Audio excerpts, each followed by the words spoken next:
بسم اللہ الرحمن الرحیم۔ السلام علیکم۔ آج تاریخ 18 اکتوبر سن 2021 بروز سوموار۔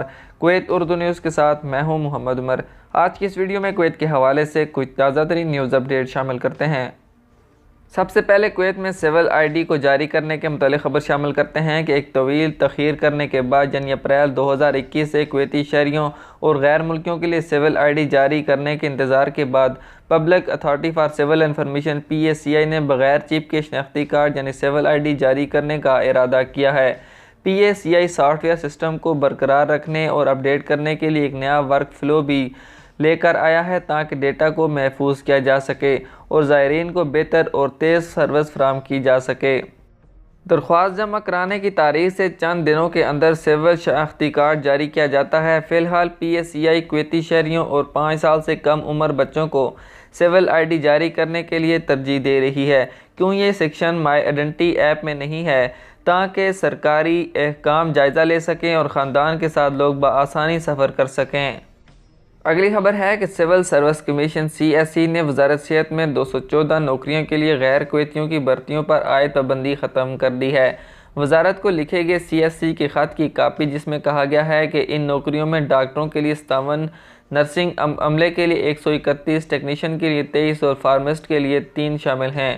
ذرائع نے انکشاف کیا ہے کہ CSE نے اس سے قبل وزارت کو ہدایت کی تھی کہ وہ ان ملازمتوں کی جگہ بھرتی کرنے سے گریز کریں جب تک کہ ان عہدوں پر قابض ہونے والے ملازمین کی تنخواہوں کی ادائیگی کے لیے مخصوص مدت پوری نہ ہو جائے۔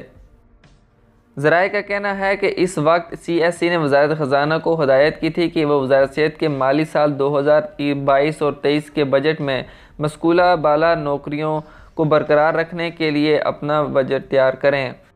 اگلی خبر کویت سے سعودی عرب کے لیے سستی فلائٹس کے حوالے سے شامل کرتے ہیں کہ کویت بین الاقوامی ہوائی اڈے کے ایک سرکاری ذریعے نے ریاض میں مختلف سرگرمیوں میں شرکت کے خواہشمند مسافروں کے لیے سعودی عرب کا ایک نیا کیریئر مختص کرنے کے بارے میں شائع ہونے والی رپورٹ میں تصدیق ظاہر کی ہے کہ flyadeal airlines Kuwait سے ریاض کے لیے روزانہ ایک پرواز چلائے گی۔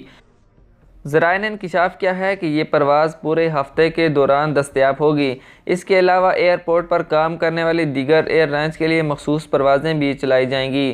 ذرائع نے بتایا ہے کہ سعودی فلائی ایڈل ایئر لائنز کو سعودی ایئر لائن کا معاشی بازو سمجھا جاتا ہے، تاہم کویت سول ایویشن حکام نے کویت اور ریاض کے درمیان روزانہ 186 مسافروں کے ساتھ پروازوں کی منظوری دی ہے۔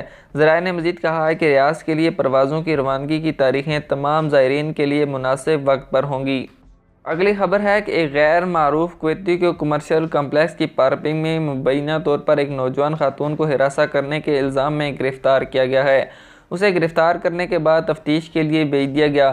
گرفتاری کے دوران جب پولیس افسر نے مداخلت کی تو اس نے مبینہ طور پر ان میں سے ایک کو مارا۔ بعد ازاں اسے قابو کر لیا گیا، ہتھکڑیاں پہن کر شار تھانے لے جایا گیا۔ بتایا گیا ہے کہ یہ گرفتار ہونے والا شخص اس علاقے کے ایک ریسٹورنٹ میں کام کرتا تھا۔ اس عورت نے وزارت داخلہ کو کال کر کے اس کے بارے میں بتایا تھا۔ پولیس کا کہنا ہے کہ وہ شخص ذہنی طور پر ٹھیک نہیں تھا۔ آج کی خبروں سے اتنا ہی۔ مزید خبروں کے لیے ہمارے YouTube چینل پر وزٹ کریں، ہمارے چینل کو سبسکرائب کریں اور بیل آئیکن کو ضرور پریس کریں تاکہ آپ لمحہ بلمحہ اپڈیٹ حاصل کر سکیں۔ مجھے دیجیے اجازت۔ اللہ حافظ۔